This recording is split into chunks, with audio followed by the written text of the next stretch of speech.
Hello, motherfuckers. Well, This is intro episode 2.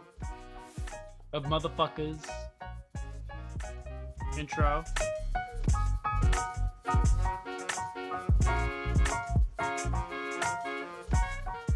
Welcome back. I hope you all had a good week. Thank you for tuning back in. And if you're new here, welcome. Thanks, guys, for the subscribes, the views. I have a candle burning in the background because my trash absolutely stunk and my room now stinks, but it's all taken care of. You start a smell to take away another smell. Correct, but that is something beach. I don't even know what it says. It's far away, and I can't even see it on screen. There We have a new sign in the background, Brandon, This is the way. even though that's Darth Vader. So Betrayal. in today's episode, you guys heard it on last week's episode, we are going to discuss how we met and the time we spent at the place we met at. Brandon, you know the dates and the times. I, however, don't remember diddly squat shit. Yes. So I was leaving my job that I talked about last episode of 1.9 stars to this restaurant, and for legal sake, we're going to call it the Crispy Apple Crispy Apple. What a place. because we're not trying to get sued. Also, I don't want to hurt the business. I like the business. The food is very good. And the people who work there are also great. Yeah. Some of them. Anyway, so Brandon, continue. So the day was August 16th. It was 5 days after my birthday. Yes, I have the same birthday as Hulk Hogan, but that's not important, brother. Wait. My birthday is February 2nd, Groundhog's Day. Of course, I would be born on an animal's day. And I was born on the day of a Hulkamania. Ah, excellent. Of course. So getting back to the Crispy Apple. Yes, I was bartending, and I go into the kitchen and I see this redheaded bastard. Oh, I was probably sweating, crying, running, all of the above. And he looks at me and he goes, "Hello. Well, do you need something?" I said, "Well, yeah. This is my first day. My name's Brandon." And he goes, "Okay, I'm RJ. Can you send this, please?" Does that sound accurate to you? No, now it's ringing a bell. There we go. Now it's ringing a bell. Well, I don't remember any of that. However, the first time I worked with Brandon, when they made him a food runner in the kitchen, and by that point I was the expediter and the crispy apple.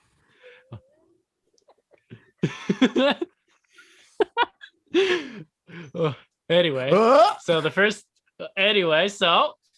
first day he's back in the kitchen because we needed extra food runners, and I was the only one really at the time before the other cronies got hired, but we'll get to them. So the one day, it's lobster day, believe it or not, and this kid whispers to me, "I'm allergic to shellfish," and I've been sending him out with lobsters all night long. You think I would have been told about this situation before I sent that fucking food out with him.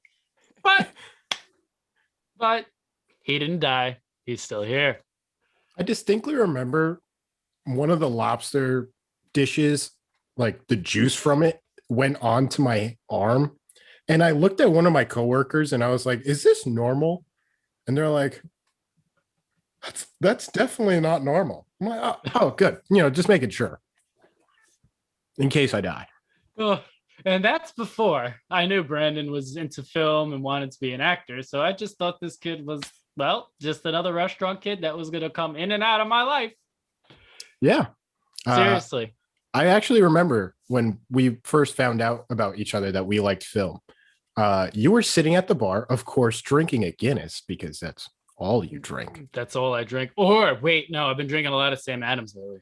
That's true. You do like your nice Sam Adams. I almost said summer shandy. Close enough. But I remember I was cleaning up the bar and you were saying how you were working on a film project. And I was like, Oh, the light bulb. this kid likes film. You know that moment where it's like in Step Brothers, it's like, do we just become best friends? Yes. Yep. I Yes. remember like mid wipe of the bar, I was like, and I immediately sprinted over to you, and I was like, dude, you like film?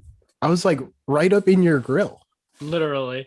Well, it's also crazy too that before I talked about that night, our mutual friend Coke and Jack,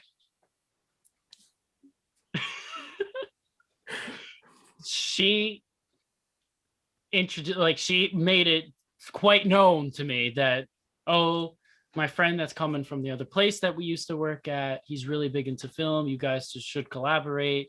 And at that time, I was just like, yeah, okay, whatever. But then I had an idea for a short film called Sub-Zero, which we're still currently working on. It's just, again, with the COVID, it's a little difficult getting actors that you really aren't going to pay a lot. I mean, I hate to say that, but it's true. So basically, we're on pause with that. But anyway, Brandon stepped up to the plate and got me a shooting script and a dialogue script from the start. And I was like, my man. It only took me a day, surprisingly. And it came out really good. The script formatting and then, you know, I got a shots. Blah, blah. I got a. Okay. I got a shooting script all set up, and we're just ready to start hiring people and getting the ball rolling. It's just, again, a matter of time, money, and COVID-19. Thanks, COVID-19. Appreciate your concern. Love that. It's like a commercial. Thank you, COVID-19, for sucking ass. You literally ruined my entire young life. COVID-19 for 2021. Still fucking us over. And killing thousands of people. But a lot of people think it's fake. Okay, sure. Dude, the things I've been hearing with the vaccine has been so hilarious. It's mind-blowing. Like people being like, oh, they're saying it's only going to last like 6 months. So you need like a booster. And it's like, no shit, Sherlock. You do that for the flu shot. You do that for tetanus if you have to, for like every, what is it, like 10 years you have to get a tetanus shot? I'm not sure, to be honest with you. I don't even remember the last time I had one. So we are no scientists or doctors, by the way, so don't heed to any of our advice. We're just talking. We just act like we know what we're talking about. God complex. But all right, besides COVID-19 screwing our careers and ruining thousands of lives across the world, let's get back to the crispy apple. Da-da-da. Is that the theme song for the crispy apple? Da-da-da. You're listening to the Crispy Apple Smooth FM on Sirius XM channel 1000. Do they even have a channel 1000? Bro, I don't know. All the BMWs that I work in every day, I've never gone past 100. Oh. So I have no idea what's any further down. Please enlighten us in the comments below. Yeah, I'm genuinely curious because I don't even think there's past like 200. Bro, I don't know. We just have that much of a God complex that we're 1,000. 1,000. We're above the rest. Nobody could stop us. Oh, Lord. But back to the crispy apple. So honestly, I don't even know where to begin with this place. There are so many tales and adventures that happened and conversations and fights. Oh my God. Fights, screaming matches, almost quitting on the spot, driving out of the building, coming back. You don't know the half of it, folks, really. Should we talk about handkerchief? Oh wait. Carry on. Handkerchief was one of our bosses, and there was one night where we were closing up. He was nowhere to be found. He had a great tendency to disappear.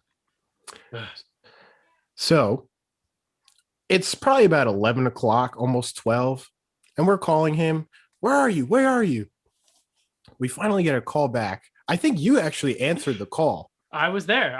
I remember this. I remember this very importantly. Exactly. So he calls RJ and we're like, dude, where are you? And he's like, I hit a fucking deer. We're like, what? You have to let us go home. So Yeah, he pulls up with a bumper just hanging off. There's blood and hair from the deer on the actual truck. And we're just like, ah. bad place, man, with the deer. I hit a deer one night with my Jeep coming home, and I used to have an old cool car that I hated. And one of our coworkers, I'm going to call him Slickback, just passed you by and just kept eye contact. You're literally just like there, like, oh, I hit a fucking deer. And he's just there, like, well, I'm cruising down the road, and if anyone's hey, ever... was that you, man? Oh, Wait. I had no idea. Wait. So I'm cruising down the road, bumping out to whatever music I'm listening to. My speedometer didn't work, so I was watching my phone, which was the gauge cluster. And then all of a sudden I see a deer run out. I'm like, well, I can't stop, and I'm not swerving because I'll flip. If anyone's driven a Jeep, they know. So I hit the deer. I pull over. I get out. I'm like, shit, I'm just about to sell this, buy a new car. Then I see my coworker, who I knew was behind me, coming up, slowed down, looked, drove by. And then I texted him. I'm like, dude, what if I was dead? You would just let me there to die? I mean, sorry, man. I mean, I thought it was you, but I just didn't really know. But my Jeep was distinct. I had flames on the side of my Jeep. Oh, that was you? Oh, bro, man, I miss that kid. Actually, not too long ago, he texted me to hang out, believe it or not. Oh, really? Yeah. I Another might actually... time where we bar hop during a panorama. That's besides the point. But yeah, I mean, he was fun to hang around with. He was just... Oh, absolutely. There was just times where it was like, dude, what? Remember when he tried to get us to sit with drug dealers? I do. And he didn't know. Yeah, oh, they seem like nice company, though. Yeah, and they were looking and like, bro, yeah. You and I literally looked on both sides of the table. We're like, he's definitely trying to sell drugs. Yeah, definitely. Oh. Speaking of weird moments at the Crispy Apple, man, do you remember the crazy guy? Oh, God. The flute man? I remember meeting him on his second shift, actually. It was a second shift. He comes up to me as I'm cleaning up the bar, getting ready to like open. And he goes, yeah, I'm here to pick up my check. Crop duster don't like me. And I'm like, okay. And he's like that close to my face. So I'm like, I don't even know you. So I'm going to need you to like back 2 inches off me. And he's like, what kind of beer is that? Like every single beer that I was bringing into the room. And I'm like, yeah, I do recall this. I mean, he worked with me probably a total of 4 hours of my time there. And one of the rules I told him was do not eat anything. Don't be on your phone. And don't disrespect the head chef. What did he do? All of the above. And, I'm literally trying to teach him how to food run and do whatever in the kitchen, help prep.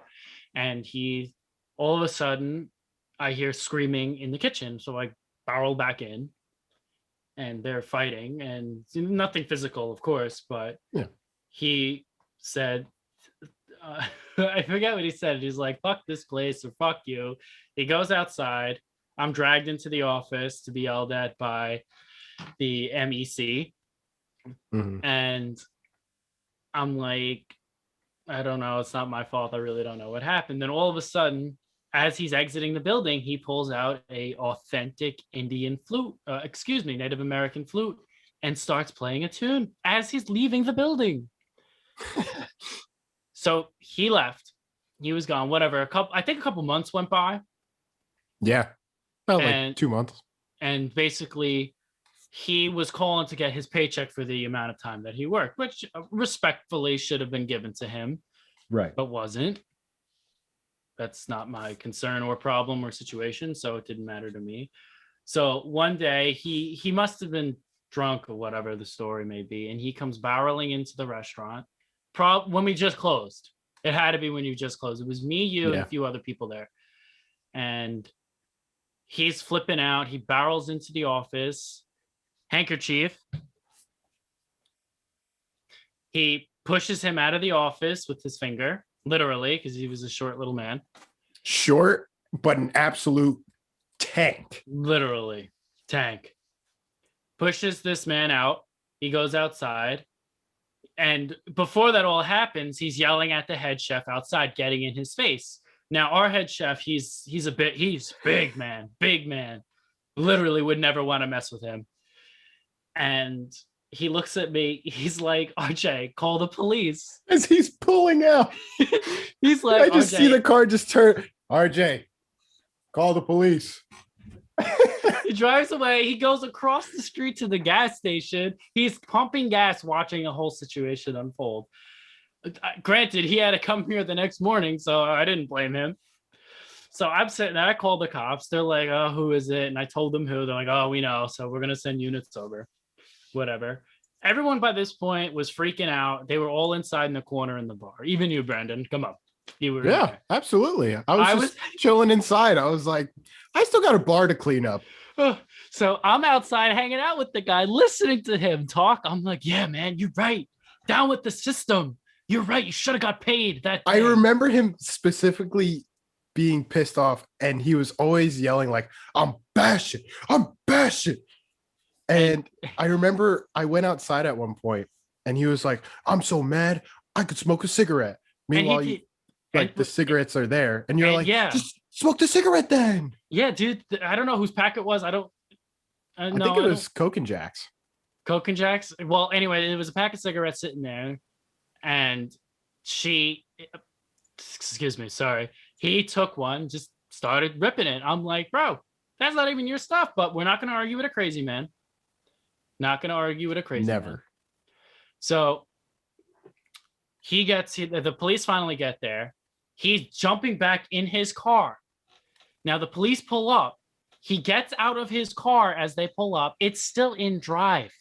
The car starts rolling forward to the main entrance to the building. And I'm like, holy shit. It's going in. It's going right through the front door.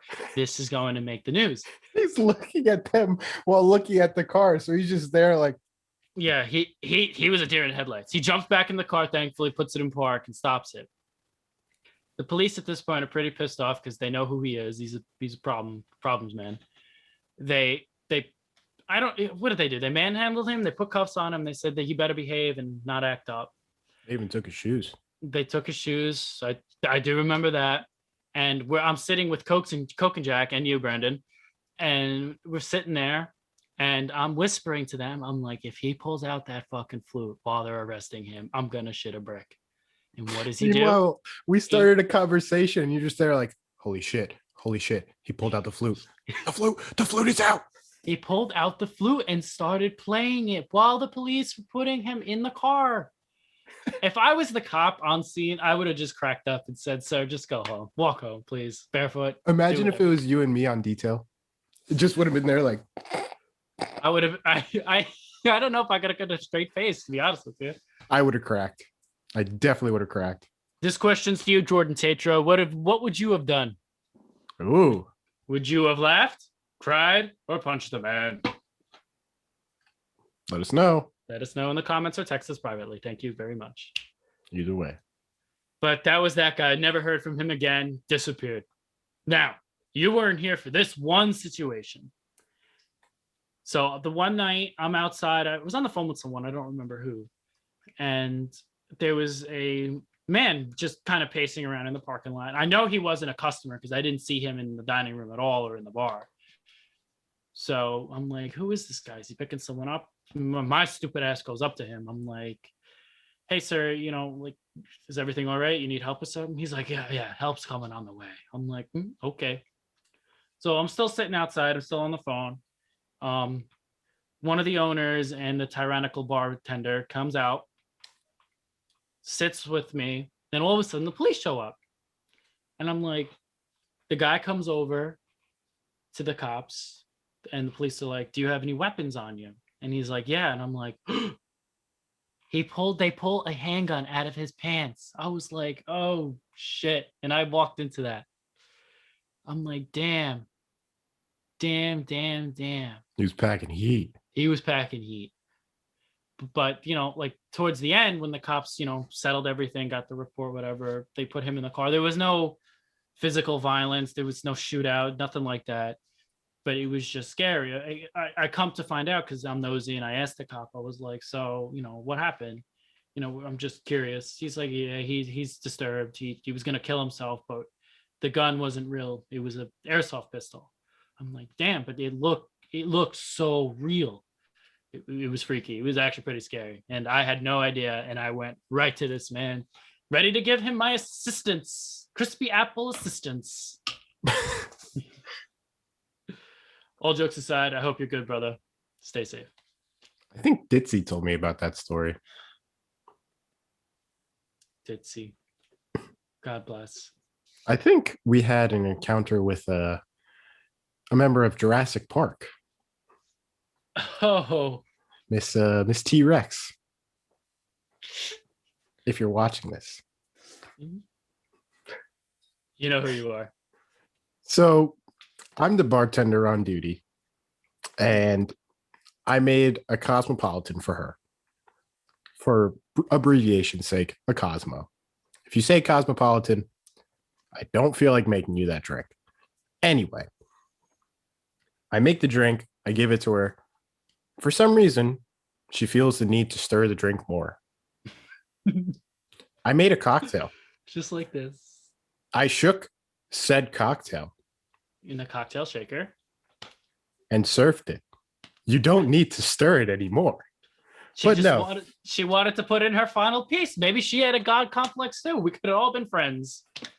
I didn't know that God did this all the time. So she takes the sipper as she has one hand up, takes the little straw, and stirs it around. And I look at her and I ask her, what are you doing? Oh my God. Oh, well, sometimes the liquor just goes to the bottom, I just made the drink. Oh, well, you never know. Oh my God. Actually, I do know. Oh my God. All right. She got on my case about everything. Say I was the expo towards the end of my career at this restaurant. And, on a really busy night, she would stand in front of the kitchen door, shout my name, requesting something for me to get.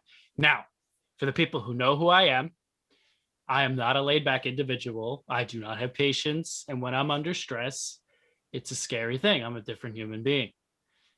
That place brought the worst out in me sometimes. And, when you ask me dumb questions like that, when you can physically get it yourself, I would snap. And the one day I hear them all talking shit in the corner about me, and I walk over, I'm like, right, so you couldn't get the fucking ketchup? And then all of a sudden they stopped and they dispersed. So I made my point quickly. I remember that night you came behind the bar and you were like, bro, I'm so fucking tight. And I was like, oh, somebody was talking shit. And immediately after that, as you went back into the kitchen, I don't remember if it was Coke and Jack or T-Rex came to the bar and they were like, what's wrong with RJ? And I was like, one of you guys were probably talking shit. Sure enough. Sure enough, they were. Wait, should we talk about the pretzel incident? Wait, I was getting to the 86 part in general. Nice. So if none of you are familiar with restaurant terms, 86 means where you're out of a particular product or something on the menu. It's not there. There's an ingredient missing, so they're not going to make it naturally. So on a very busy Saturday night, if something was called 86, it was my responsibility or the other expo at the time to tell management and the rest of the staff what we were out of. Naturally. So, and granted, I made mistakes too where I wouldn't get to everyone in time. Yeah. But when I know for a fact there were times that I told every single person in the restaurant and management, or I just went to management and I said, we're 86, bop it about. They're like, okay, confirm. Go back in the kitchen. Not 10 seconds later, some motherfucker would put in the 86th item. And then I would be yelled at for not telling everyone what was 86th, even though I told the most important people of the restaurant to tell everyone else. It was just so funny seeing the reaction. Like, I knew exactly when something wasn't communicated when all I hear is, who didn't know? Who didn't know? Who didn't tell them? Who was that, me or everybody That's else? you. All right, then. We'll get to that too. But anyway, so there's a one particular incident that happened behind the bar. Brandon, take center stage. So the boss, we're going to call her MEC for short. We'll go into abbreviation later on that. No, we won't, but keep going. I was absolutely swamped behind the bar. So she came back and decided to assist me. And somebody put a food order in for a Bavarian pretzel. Which was 86th. And I knew I told you face to face. For 3 hours, it was 86th. And she put it into the system. And all I hear is RJ, Brandon!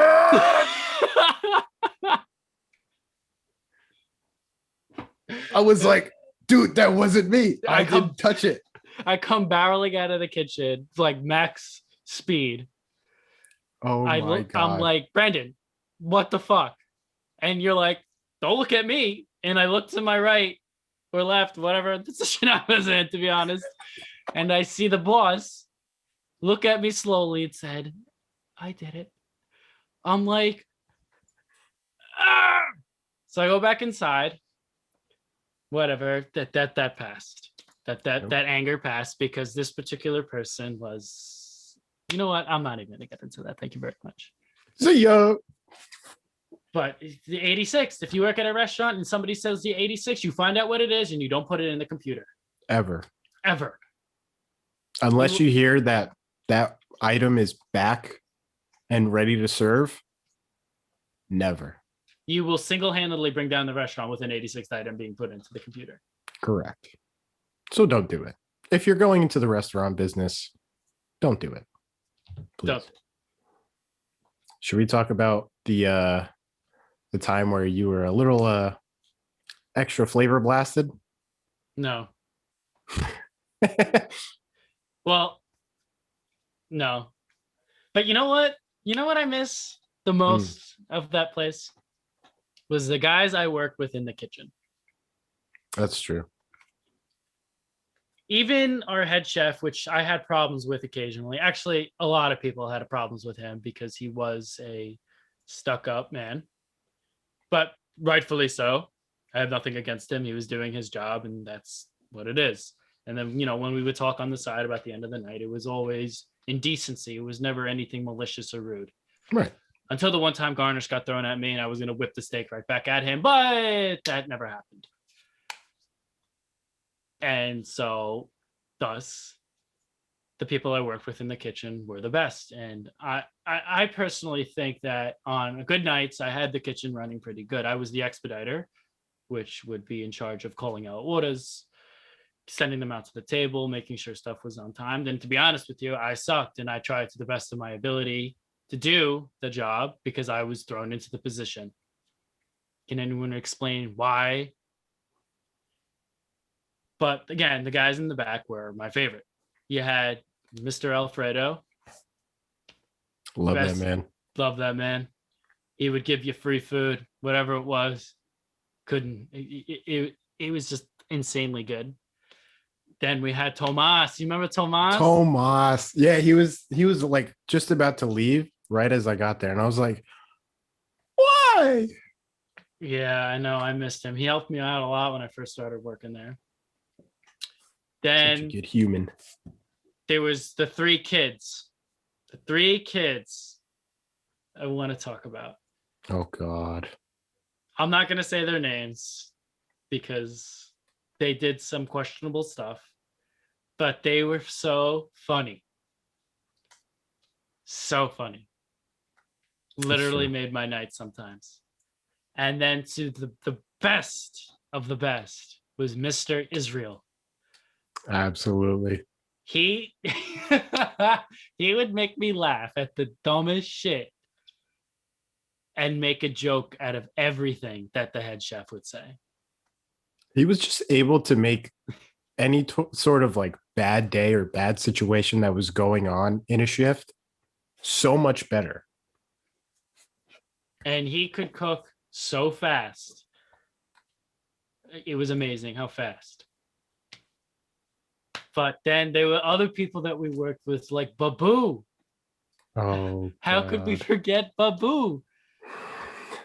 Explain who that is. The poor human. Babu is a deaf mute.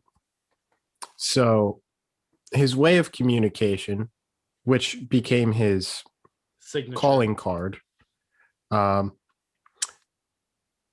did sound like we were in, Central Park Zoo.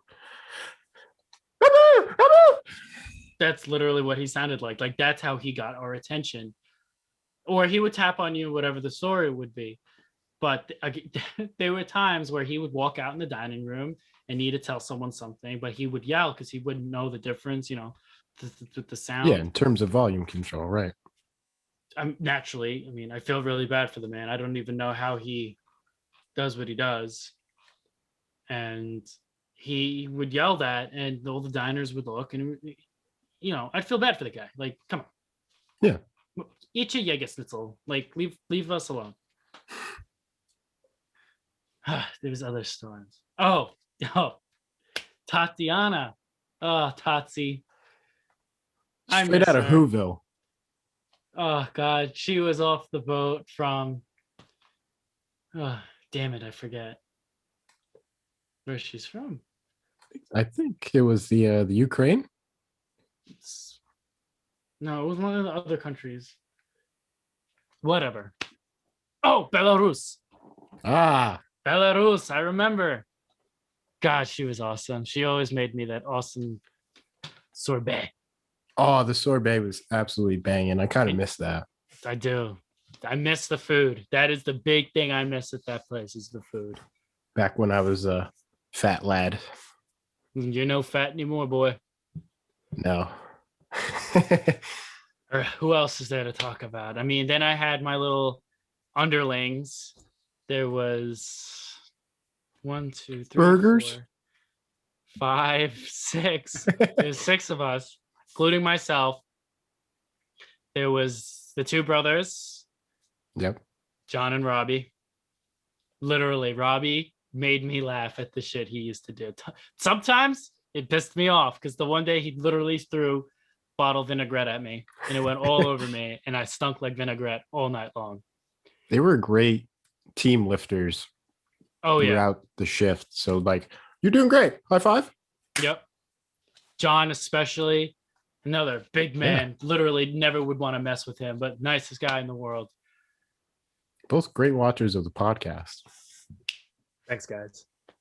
Then there's little Chris Hansen. He literally, okay, so I'm friends with his older brother.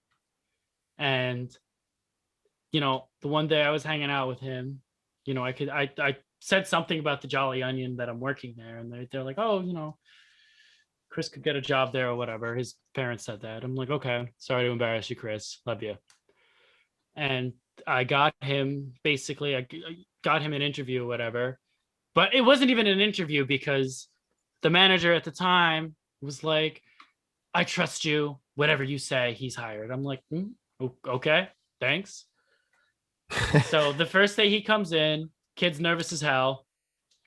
I'm like, just relax, calm down. He literally picked up food running and the tables like this. And I Yeah. was like, fuck, this kid's going to be my right hand. And he was, for the most part, all the time that he worked, except I hated when the days he was off or he was hurt or he was sick, because damn, I needed him, his ass, fucking a Saturday night. Yeah, he was a good kid. Then there was burgers. I will never forget that table. I was serving that table, and he comes up to the table with 2 burgers. And he didn't really know the tables at the time. So he just took a guess. Thankfully, he was right. And he goes, "Are these your burgers?"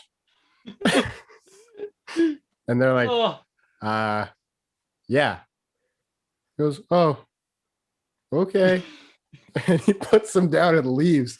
I go to the table and they're like, was that his first day? I'm like, I think so. Or second. I don't really know. yeah, I think it was one of his first time. But you know what's crazy though? He got the tables real fast too. He just didn't know what food was what, which was my problem too when I first started learning how to do all of this. I didn't know. I just asked. Yeah. Like, who got the medium rare steak? They most of the time someone would answer for the person or they would answer. But apparently that kid became the new me after I left. Yeah. He changed big time, which is incredible. He absolutely fragged. And I was like, where was this when you first started? Where was this when RJ was crying and dying in the corner downstairs in the walk-in? I remember like I was grabbing ice to fill up the bar, and I just see you there, like looking like you're so in your bag. And I was like, pretty upset. "You good?" And you were like, "I'm gonna walk out. Today's the day." And you were like shaking, and I was just there, like, "Well, Listen, come to the bar if you want." folks, if you've never worked in a restaurant at a busy rush hour, not even rush hour, dinner rush. That's the word I'm looking for. Dinner rush. It is an insane experience that you will find nowhere else. Maybe the only place you'll ever be able to find it or replicate it is on a war zone in battle. That is the only time you'll ever get that experience. Or maybe if you're rushing to a fire or a crime scene or something to that extreme. That's what it is like. It is extremely fast paced. It's fast paced. Sometimes you're just running like a chicken without a head. Correct. And if there's a mistake, the whole operation's over with for the night, or at least in my experience. And it was very hard for me to bounce back because there was no communication to the back of the house and the front of the house. There was only a few select servers who would actually come in, ask me what's going on, and see if they could help. Shout out to you, Sam and Kate. Hell yeah. We miss you. Miss you. Gotta hang out. I'm always in Queens. Let me know. Lay a line. Who else worked with me in the back? I can't picture it. Oh, Steven. Oh my God. I forgot about Steven and Tyler. Or, nah, we mentioned Tyler already.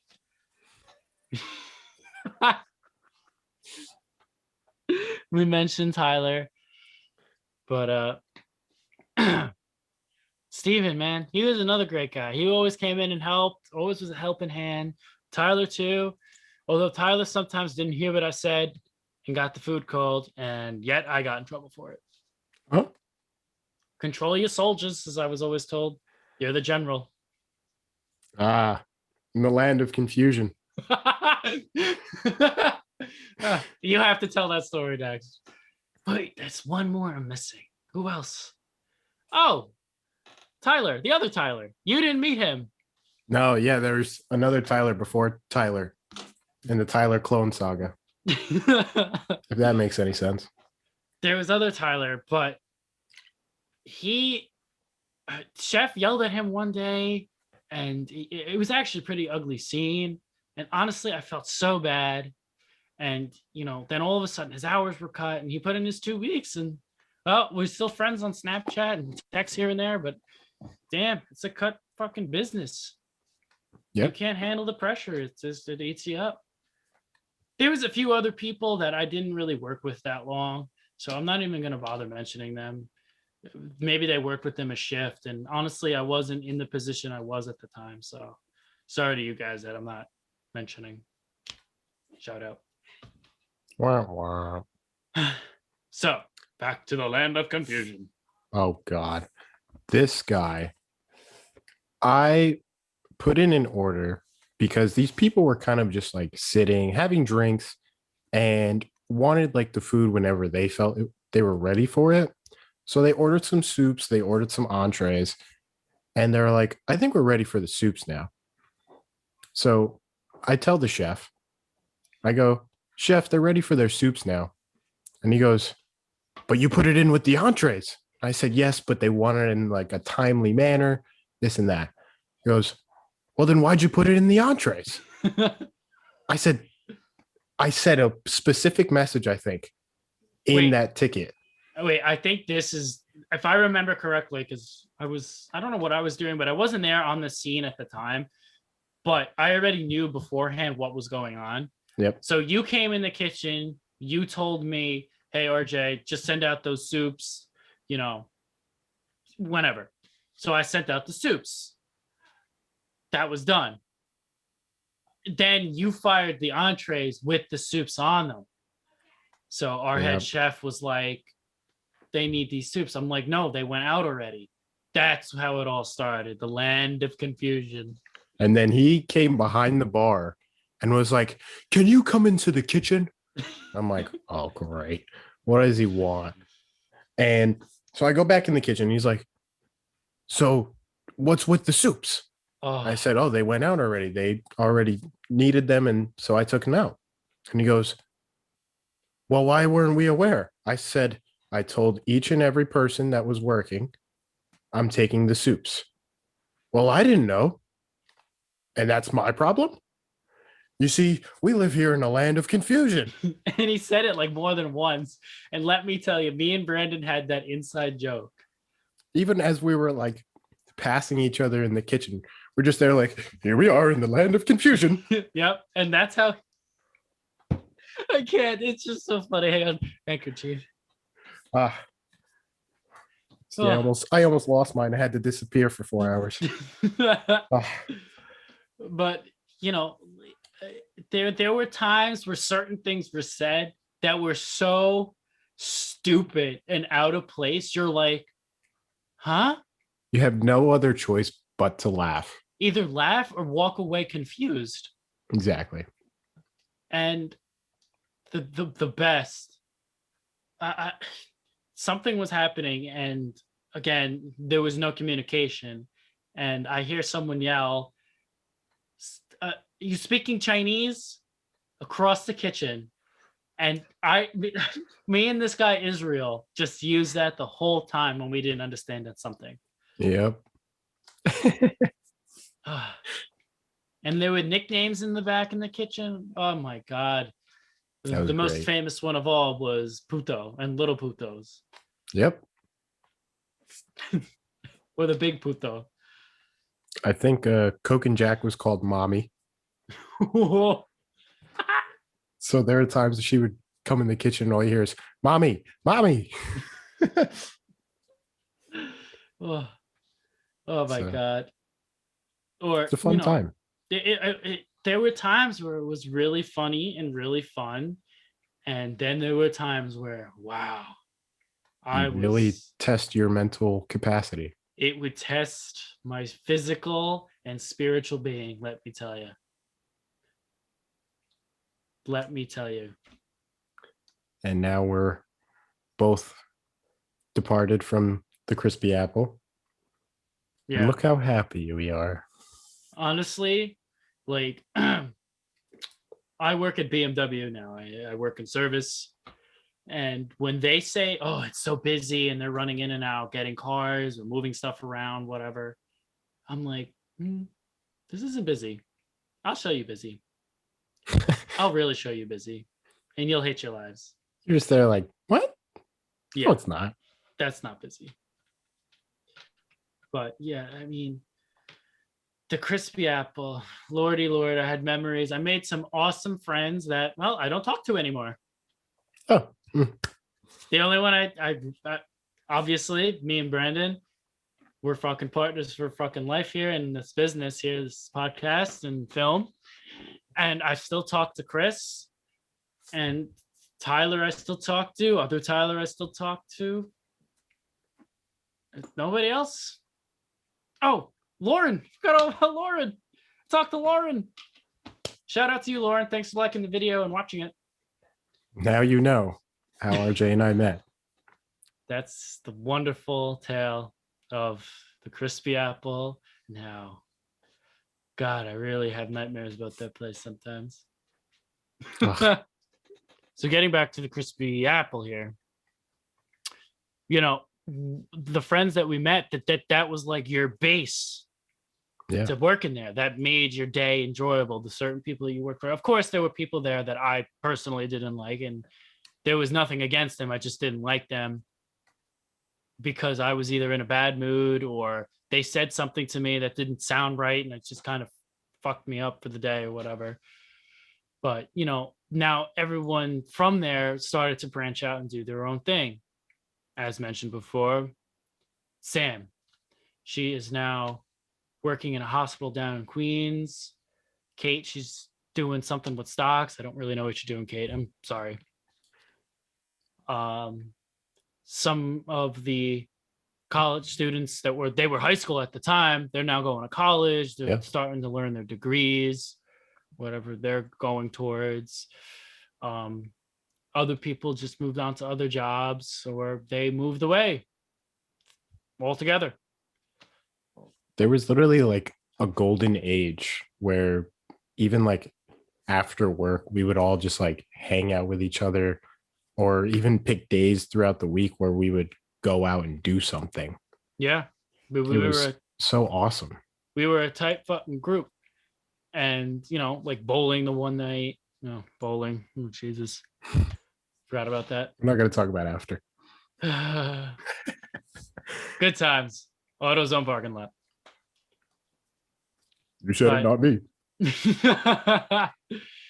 But we would do stuff. Like we would hang. This would be our friend group for the longest time. It was literally for like a year that we would hang out with these people.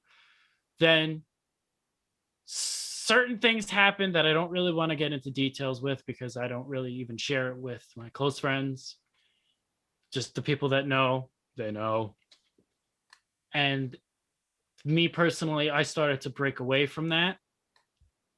And it became a point where if I had a problem at work, it was because of the problem outside of work.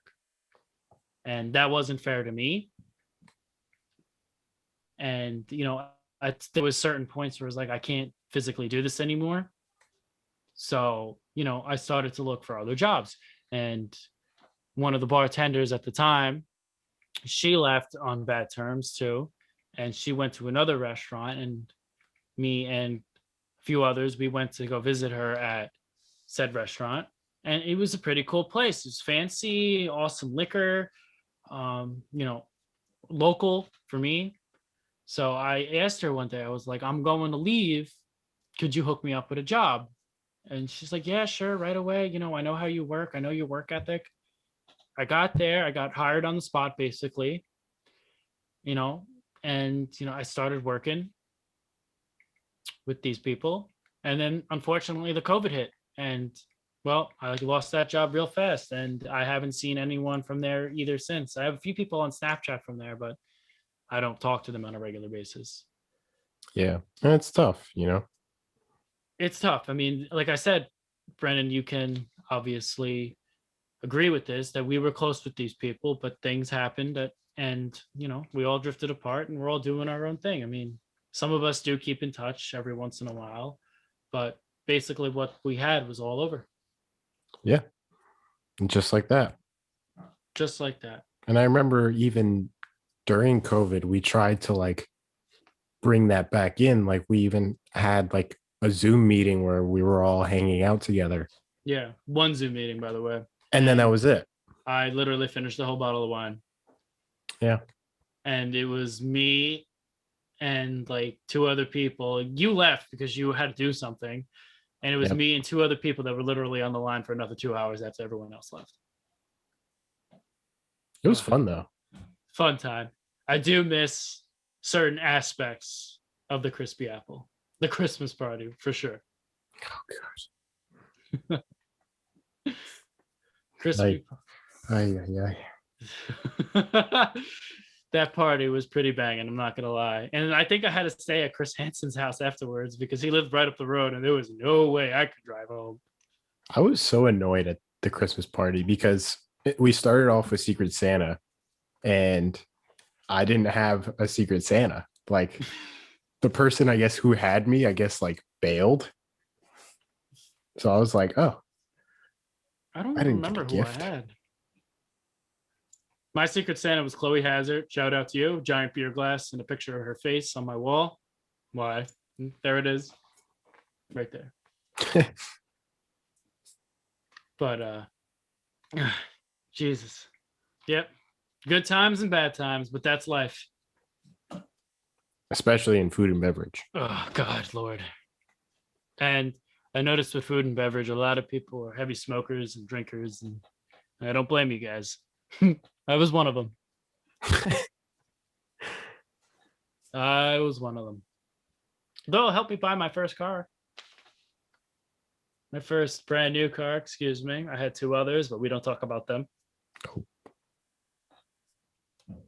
Nope. All right, Brandon, do you have anything else to add in the situation? I think that's good. I think we can wrap it up. All right. Okay, take it away, brother. So that's it for episode 2 of how RJ and I met. If you enjoyed, please be sure to, if you're watching this on YouTube, like, share, subscribe. But we are now also on Anchor, SoundCloud, and Spotify, pending Apple Podcasts and Google Cast. Yeah. So stay tuned for that. Should be by episode 3, episode 4. But we'll be on everywhere. We will be